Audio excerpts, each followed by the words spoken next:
Greetings, ladies and gentlemen. Welcome to another video here on the SSA Philosophy channel, where we, of course, dive right on into the philosophy of characters from video games to TV shows to movies, etc., etc. So, first and foremost, happy Sunday to each and every single one of you out there around the world today. So, today's video, we're going to be going over the philosophy of the character known as Trevor Philips. So, of course, as always, without any further ado, let us go on ahead and let us get started. And as always, we're going to go on ahead and give the introduction of the character known as Trevor Philips. And so the introduction. So Trevor Philips, a name that is synonymous, one that is synonymous with unbridled rage and chaotic energy, is one of the central characters in Rockstar Games' Grand Theft Auto 5, where, he's not really like, say, your average, like, run-of-the-mill protagonist. See, the thing about Trevor is a force of nature. Really he is a whirlwind of violence and dark humor. One that throws the carefully constructed facades of Los Santos' criminal underworld into disarray. So, born in 1967 and raised in Canada, Trevor's childhood was marked by instability. His father abandoned the family when he was simply just 10 years old, leaving a void that would shape his future. And we also do, like, say, see glimpses of his, like, troubled past, throughout the game, hinting at, like, say, a traumatic, upbringing that actually filled his volatile personality. So really, Trevor's path to infamy really it began with a stint in the Canadian Air Force. However, his erratic behavior and mental state deemed him unfit for service, leading him, pretty much leading to a dishonorable discharge. And really, this rejection likely, filled the resentment, that actually burns brightly within him, and really it was after this that, his criminal tendencies, took root. So really, he eventually crossed paths with Michael DeSanta, another character that you can play as in Grand Theft Auto 5. And together they embarked on a series of daring heists, pretty much daring bank heists, and really their partnership was successful for a while. But as with most things in Trevor's world, it all came crashing down during a botched heist. So really believing, Michael to be dead, Trevor spirals into a rage-filled oblivion, building his own criminal empire in the desolate Blaine County called, Trevor Philips Enterprises. So really, this is where you encounter, like, say, Trevor in GTA 5. So really, he is a man unhinged, filled by a potent cocktail of rage, bloodlust, and a twisted sense of loyalty. And he also runs his criminal operation with a ruthless efficiency. But there's an undeniable unpredictability, to his actions. Because on one moment, he's cracking a crude joke, and the next time he's flying, and then the next thing that happens is he's flying into a murderous rage. So really, this volatility, is really what makes Trevor such a compelling character because he's both terrifying and strangely endearing. So really, despite his outward savagery, Trevor does have, say, a surprisingly emotional depth because he craves connection, clinging fiercely to the few people that he considers his friends. And his loyalty, however, though, is misguided, but really it's unwavering. Because this complexity really is what makes Trevor such more like, say, than just a caricature of a psychopath. Because really, Trevor's more of a sociopath than he really is as a psychopath. Because like really, he's a damaged. I mean, really, he's a damaged individual. A product of his own past. Of his past traumas. Forced to navigate that brutal world of Los Santos crime. And also, Trevor's arrival it also disrupts the carefully constructed new life, that his friend Michael, has built for himself. And really, their reunion in GTA 5 really it throws the narrative of the game itself, like say, into overdrive. Forcing the three protagonists, which are Trevor, Michael, and Franklin, to confront their entangled pasts and forge an uneasy alliance in the face of a powerful enemy. So really, whether you find Trevor to be repulsive or strangely magnetic, but really there is no denying his impact on the game because really he's a character that stays with you long after the credits roll. Because really it's a testament to the brilliant writing and also the phenomenal performance by Stephen Ogg, who actually brought Trevor to life. So really, of course, with the introductions already been said, let's go on ahead and focus on the philosophy of the character Trevor Phillips. So right here, this is something I like to call known as the ID Unleashed, a philosophical look at Trevor Phillips. So let's go on ahead and dive into this philosophy altogether. So let's go on ahead and do so. So Trevor Philips, this unhinged heart of Grand Theft Auto, isn't just a character, but really he is a philosophical explosion. So yeah, so really we're gonna take a look at Trevor Philips through the lens of some key ideas. So of course the first one overall is the ID unleashed. So the thing is that Trevor Phillips, so Trevor embodies, Sigmund Freud's, concept of the ID, which pretty much is like the primal impulsive part of the psyche. And anybody who wants to know, who's Sigmund Freud, who he is, I'll link that down below in the description. The link down, like say, if you're interested and want to know who Sigmund Freud is, and also want to know what it is, about the concept of the ID. But really, Sigmund Freud, he's an Austrian, neurologist, and the founder of psycho and pretty much the founder of psychoanalysis, which psychoanalysis is a clinical method, for evaluating and treating pathologies, seen as originating from conflicts in the psyche, you know through like dialogue between like the patient and the psychoanalyst, and also the distinctive theory of mind and human agency derived from it. Now, the thing is that he's also the guy who also came up with, like, say, not just the ID, but also other parts, which are the ego and the superego. So the thing is that in psychoanalytical, so really in psychoanalytical theory, there are really three distinct, parts of the psyche that he explains, and those are the ID, the ego, and the super ego. So really, what is like the ID, super ego, and ego basically? Now, the ID, obviously, like I said before, it is like so yeah, the ID, like I said before already, is the primal impulsive part of the psyche. So that's pretty much what the ID is. But yeah, but really overall, the ID, they kind of like go a little bit more, say, in depth with it. Really is like, say, like this set of uncoordinated, like instinctual desires, and also the other parts, which are like the ego and the super ego. Now, the super ego, on the other hand, basically, I would say in this case, the super ego basically it deals, like, say, with with conscience and morality, and ego involves like conscious thoughts and dealing with reality, basically. So yeah, so really that's the thing. So the ID basically is like the unconscious, unreflecting part of the mind that desires.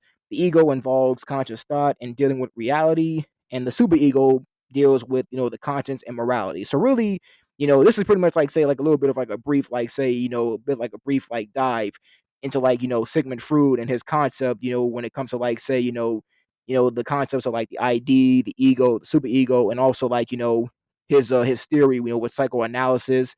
So yeah, so I'll link that all down below, really, if you want to, look around, if you're curious, if you want to really take a more deeper dive, really, because really, Trevor embodies, the ID perfectly, honestly. In my opinion, he embodies, the ID psyche, perfectly, because really he's a chaotic force, driven by rage and lust and a thirst for instant gratification. And really for society's constraints. Now, society's constraints, really for Trevor, he just basically, like, in this case, is like, forget about them, because Trevor's philosophy really in this case is like, is pretty much get what you want, how you want it. And really it's a terrifying ID unleashed on Los Santos. So Trevor's every action is fueled by a desire for personal gain. Often, pretty much often at the expense of other people, because he operates a drug smuggling operation. He thrives on the chaos, and he isn't above brutal violence to get what he wants. And really, this relentless pursuit of pleasure and gratification, really, it aligns perfectly, like, say, with the Freudian ID.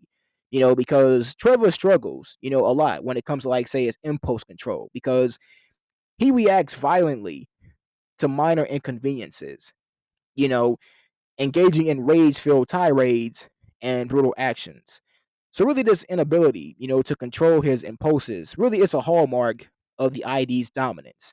And also when it comes, like, say, down to like the ego, versus the ID. Now, really unlike a healthy, psyche, where the ego negotiates between the ID's desires and the superego's morals, Trevor's ego, it seems weak, because the reason why it seems weak is because it fails to rein in the ID's impulses, leading to reckless decisions and disastrous consequences. Now, Another thing about Trevor is, when it comes like to him is, he thrives on danger and excitement because he seems to crave the adrenaline rush that comes with this criminal lifestyle, which really is a characteristic common among those, that are ruled, by the ID's impulses.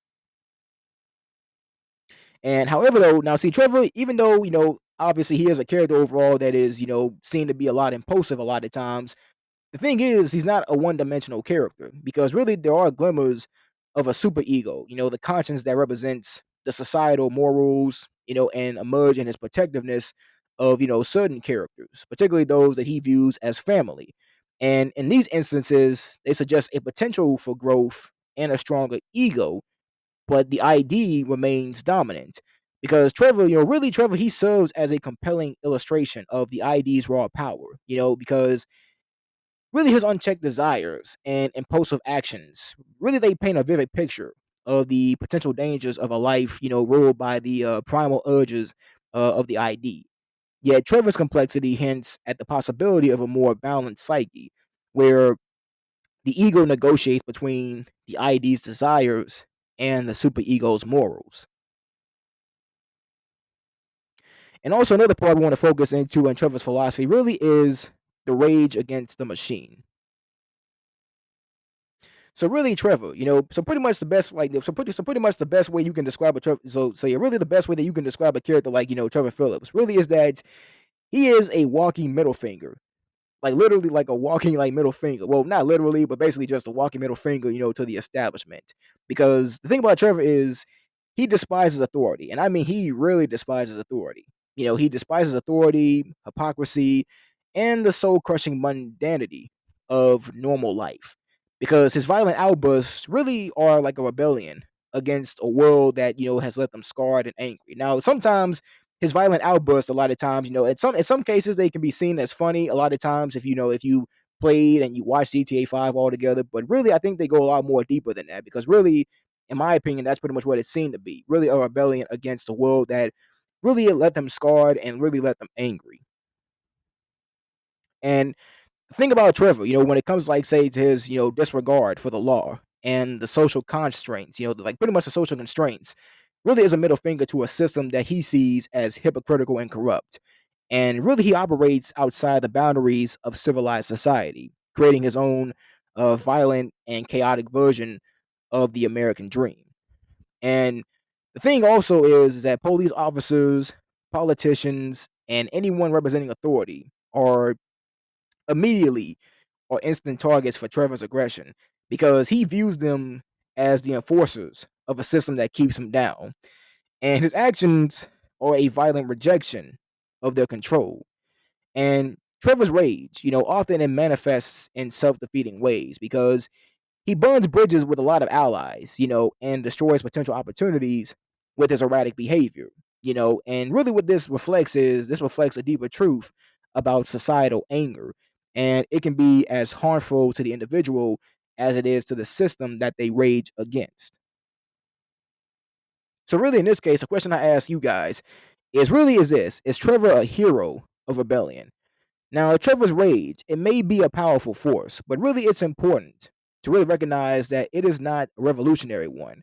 His actions are driven by personal vendettas and a desire for power, not by a vision for a better world. He may be a symbol of rebellion, but he is not a hero of it. Now, in this case, I want to ask you guys, now, in your opinion, is he a hero or really is he not a hero of it, honestly? That's a question overall that I want to ask you guys. In my opinion, he's not a hero, but I want to hear from you guys. I want to hear from your opinions, from your words, if you believe so in your own mind, because I want to hear you.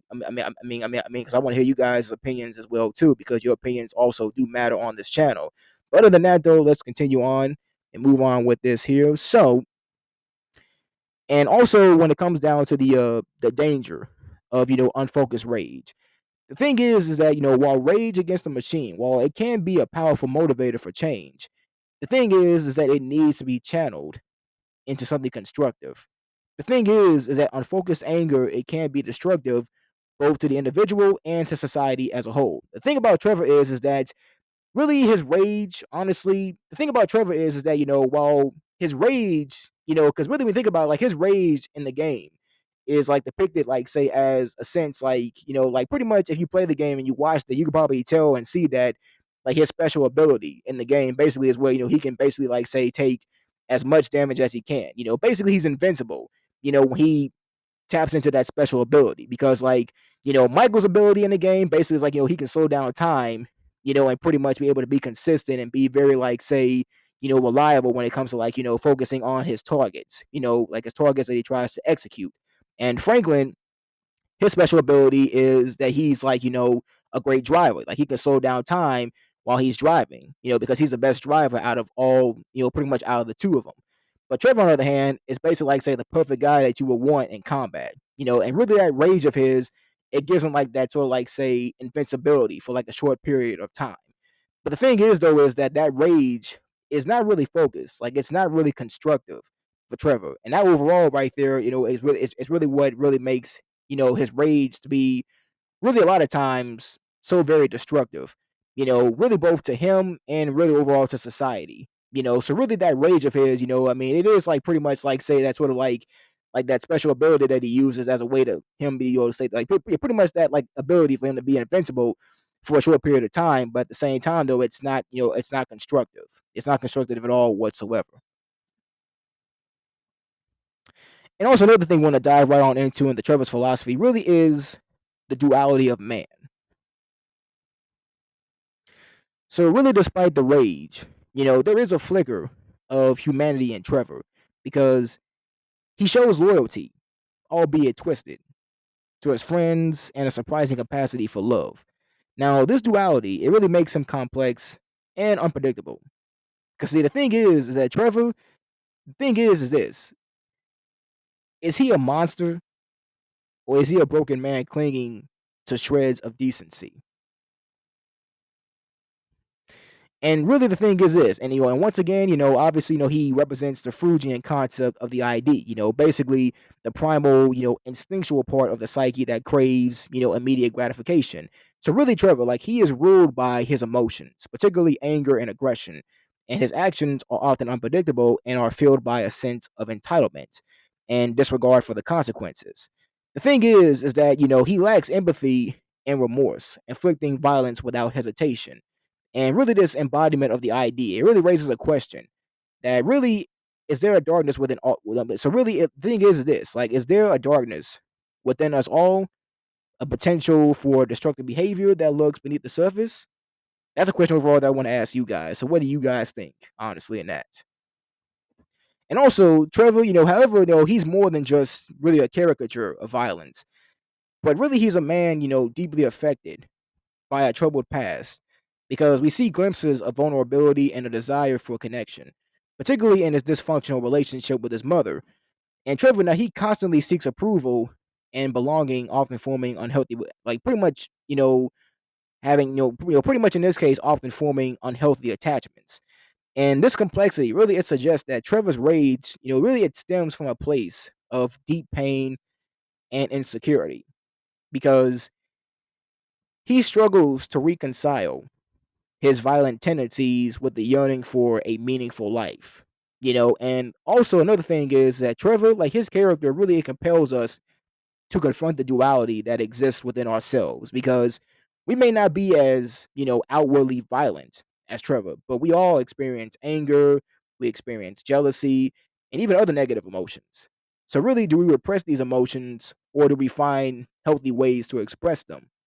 And the thing about Trevor's uncontrolled rage is that really it serves as a cautionary tale, but his yearning for connection reminds us the importance of empathy and compassion in our lives. So really, Trevor Phillips from Grand Theft Auto 5, really he's a very compelling character study in the duality of man because he's a brutal embodiment of our capacity for violence, but also a reminder of the deep-seated pain that can fuel such rage. So by confronting the darkness within Trevor, we are forced to grapple with the complexities of our own nature. And another part we want to focus right on into the philosophy of Trevor really is the nature versus nurture debate. So Trevor's backstory, it really hints at a childhood filled with abuse. Really did these experiences shape him into the monster that he is, or was there a darkness within him all along? And really, the game, it really questions it. So really, it forces us to question how much of who we are is predetermined, and how much is a product of our environment. So the thing about Trevor's childhood, really, it paints a grim picture of nurture because raised by a narcissistic mother who subjected him to physical and emotional abuse, Trevor really never had a chance to develop a sense of security or empathy. And this chaotic environment likely fostered his aggression and his mistrust. And then when it comes to Trevor and his backstory, like his backstory, it also hints at the biological factors because his mother suffers from mental illness, suggesting a possible genetic predisposition for violence. And the game portrays Trevor as easily triggered and prone to rage, which could be a result of both his upbringing and genetics. And the thing is that, despite his flaws, Trevor does display, occasional kindness, particularly towards maybe like say some animals or certain friends. And really this suggests an inherent capacity, for empathy, perhaps overshadowed by his, traumatic experiences. And the thing is that Trevor Phillips, like he's very compelling, honestly, a very compelling case study in like the nature versus nurture debate because his character showcases how both genetics and the environment can interact to mold a person. While his upbringing undoubtedly played a significant role, his biology might have also, predisposed him to certain behaviors. And also another part I want to focus into is one that I like to call the absurdity of existence. So really in a world where, people are obsessed with money and status and the pursuit of a perfect life, Trevor simply throws it all into question because his chaotic actions expose the absurdity of societal norms and the emptiness that often lies beneath the veneer of success.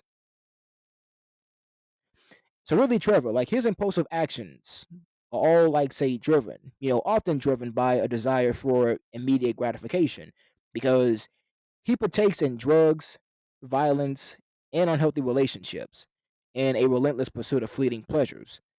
And these actions, however destructive, become a way to fill that void of inherent meaning. And the thing about Trevor, like his dark sense of humor, honestly, and his nihilistic outlook reflect his belief in the absurdity of existence because he finds humor in violence and even laughs in the face of death. And this can be seen as a coping mechanism for dealing with the inherent meaninglessness of life.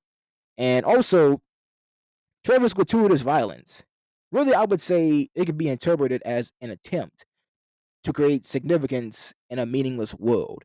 Because through his actions, he carves out a space for himself, however destructive it may be. So, really, Trevor's story, it doesn't really offer solutions to the absurdity of existence. Because the thing is, he doesn't really achieve some grand enlightenment. Rather, he serves as a dark reflection of the struggle to find meaning in a meaningless world. And really, ladies and gentlemen, that overall concludes this video here today. But overall, to pretty much conclude it all together, the thing about Trevor is that his backstory, it really paints a grim picture, an abusive childhood coupled with a stint in the Canadian Air Force that ended due to his mental instability, filled by his rage. Pretty much it filled his rage, and then betrayal, by his best friend Michael. It sends him into pretty much sends him spiraling, spiraling further because he operates from a place of deep-seated anger and a desperate need for control, which manifests in violence and ruthless decision making. So really, despite his violent exterior, Trevor isn't entirely devoid of humanity because he has a strong loyalty to those that he considers close, like his deranged crew and even Michael in his own twisted way. The thing about Trevor is he craves connection and belonging, which really is a stark contrast to the mayhem that he creates. And these glimpses of vulnerability make him a more intriguing character, forcing the player to question his motivations.